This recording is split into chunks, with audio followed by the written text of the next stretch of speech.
Today, I am with Miranda. She's the co-founder, owner of Mrs. Marvelous. Miranda, can you tell us your story on how you decided to start your business and coming to craft show like this? Yeah, so I've recently moved here from New Orleans. New Orleans? Yes, that's New Orleans right. cuisine. I love it, yes. I make a great red beans and rice. I like my jambalaya. Yeah. But I worked 10 years in the French Quarter at different shops. So I made a career in sales, in working in small businesses and small stores. And when the pandemic hit, it was the perfect opportunity for me to start my business that I had dreamed of making. I'd spent many years doing research as far as like thinking I was going to do a soap business, a candle business, all the different things I could do. And so I did narrow it down to macrame because of my experience of working in the shops in the French Quarter with lots of tourists. I wanted items that were not breakable, items that people could fit into a suitcase. I wanted practical items that you could either wear as jewelry. My necklaces are all unisex. I wanted to make sure most of my jewelry was unisex and would fit any sized person. So I put a lot of thought into the type of items I would make and why I would make.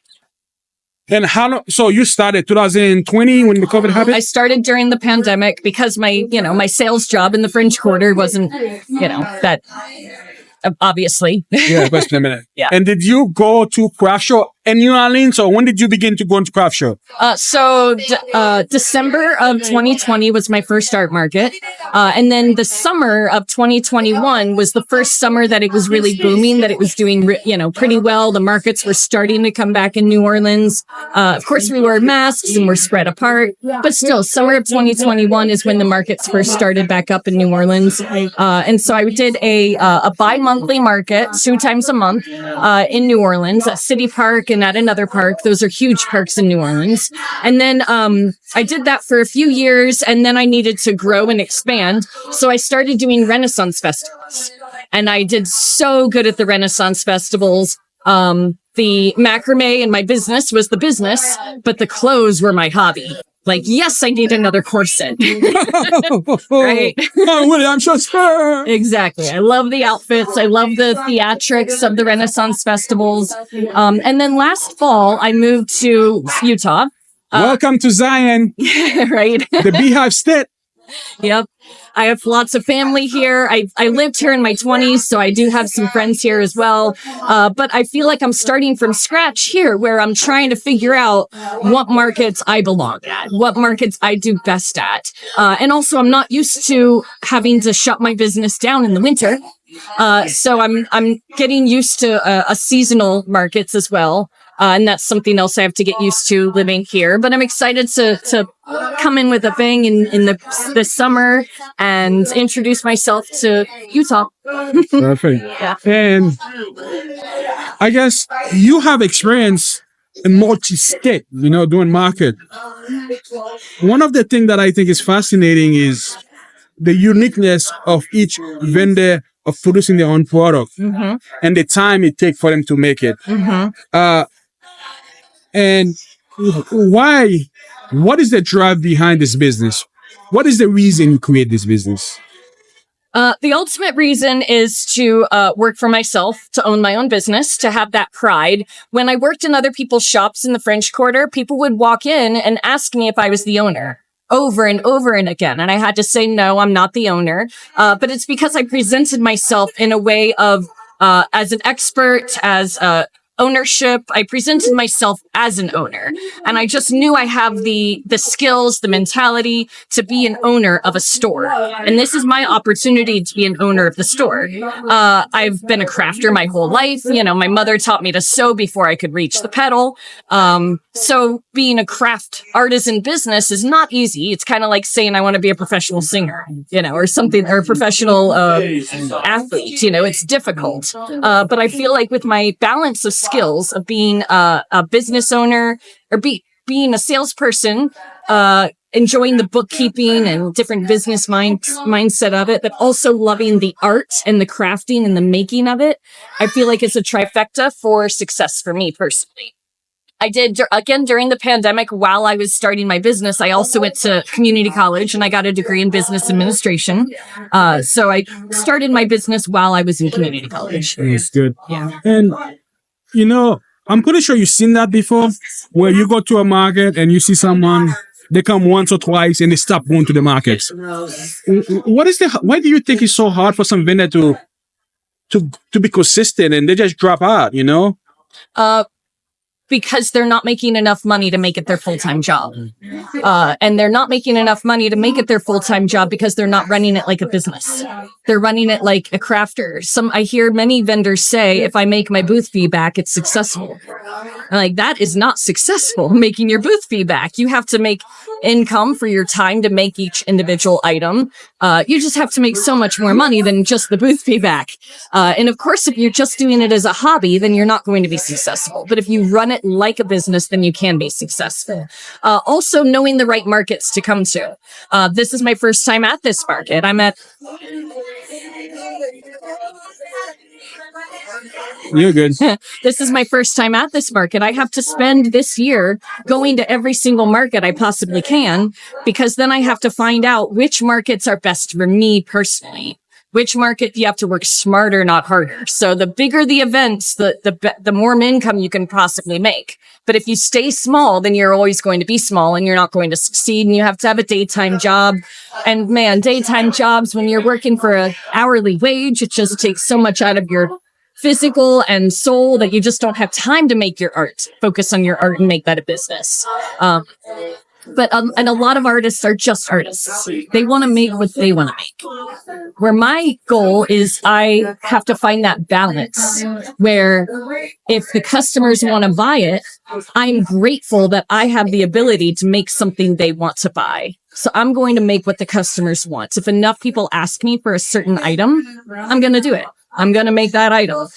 So some artists just focus on what they want to make. And I think you have to have the balance between the two. I agree. When you come to market like this, how do you decide how much product to bring with you? The furniture. In my home, I have an office section area, and I set up this exact space in that area.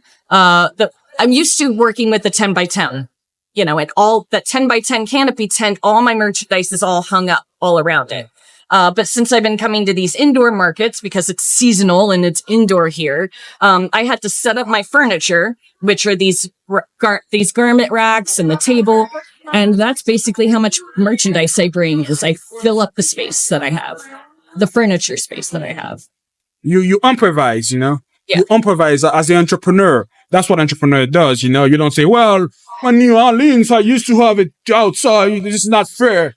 I think that's a lot of the struggle a lot of vendors face. They are unable to adjust in the demand, and they just get stuck. Yeah. And also setting up your booth like a display. Working in other people's shops, I learned how to set up a table so that it's using the optimal space, making sure that you don't fill up a large section with something that doesn't sell well. How to make a display, how to put things in threes, how to, there's different tricks to how to display your items. And I was able to learn that as an employee with business owners who took pride in their store, and they'd come in and they'd give me tips on how to set up the displays in their stores. And that's how I learned how to set up displays in my own store. When you go to a different craft show, is there a way you display them to attract people to your booth? Yeah, you definitely have to have a balance of not scaring people off. You don't want to have a little area that they have to come into. You want to bring everything as forward as possible so that they have a chance. Having certain eye-catching items, like the trolls. These are not huge money makers for me, but they draw people in. And then the certain items that, are my main items, are able to, I don't know, it makes it all more interesting to have certain items that draw people in. Like the sparkly things are going to draw people in. Miranda, Yes. what's the future of the business? What's the goal? So I've just done a redesign and I'm remaking my goals. Suppose my goals would be to go to get into the biggest events in Utah area. I want to get back into the Renaissance festivals, but I want to be in the biggest ones. Colorado Renaissance Festival, Arizona Renaissance Festival, and doing the larger, maybe Park City Art Market the booth fees are so expensive there, but I will be able to afford those soon. Just getting into the biggest and the best markets possible so that I can continue my business. And where can people find you?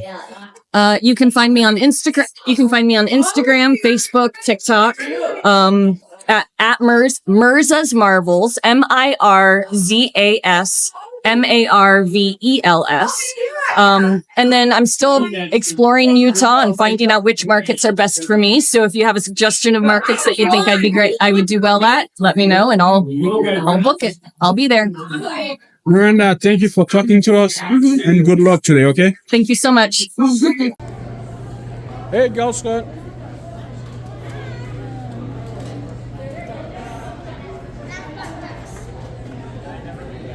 Today, I'm with Len, the creator, founder of Crooked Collective.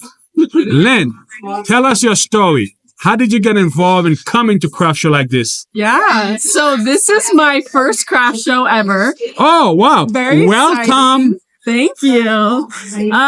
I am a super crafty person and I just decided that it would be fun to try and share what I do with other people. So, yeah. And so far, what do you think? It's been good. It's, it's a little nerve-wracking, definitely. But I'm enjoying it so far. My best friend is here with me. Hey, best friend. Yeah, so we're just hanging out and having a good night. That's excellent. I think coming to an indoor craft show for a first time is the best thing as a vendor. Because if you go outside, you have to put your tent, your canopy, especially as a first timer, you don't know how to set it up properly. I think it's a good thing you come indoor. Yeah. No, it's been great so far. So I'm having a good time.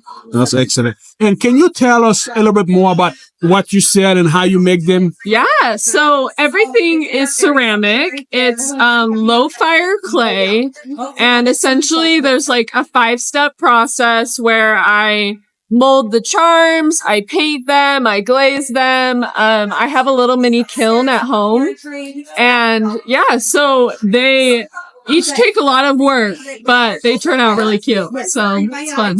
I took a ceramic class in college. Okay. So I have a basic knowledge of ceramic. What I do is very simple. So it doesn't take, the painting is a little bit intricate, but molding the clay is pretty easy, which is fun. Yeah. And do you teach class at all? Or I don't. I just do it myself, like in my bedroom, basically. So yeah.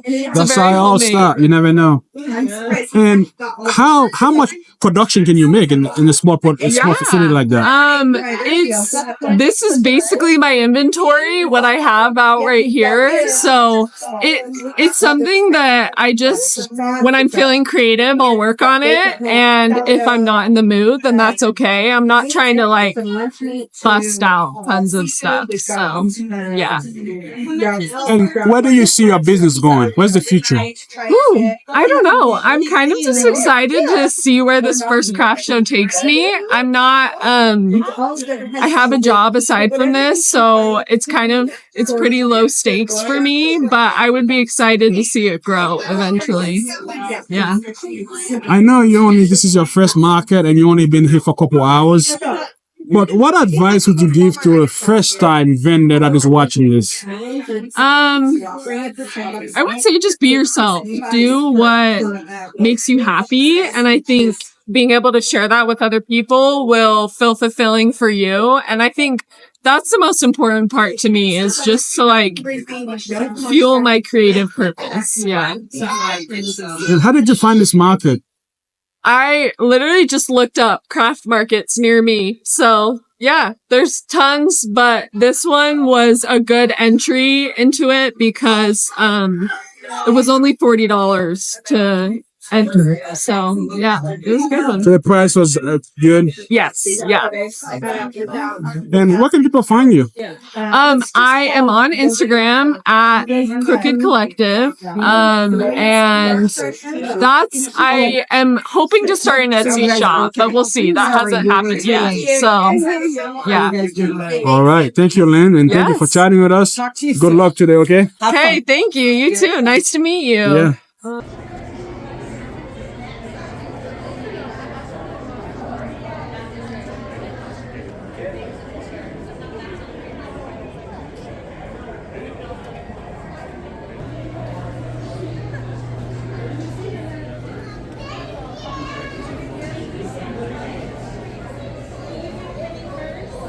How you doing?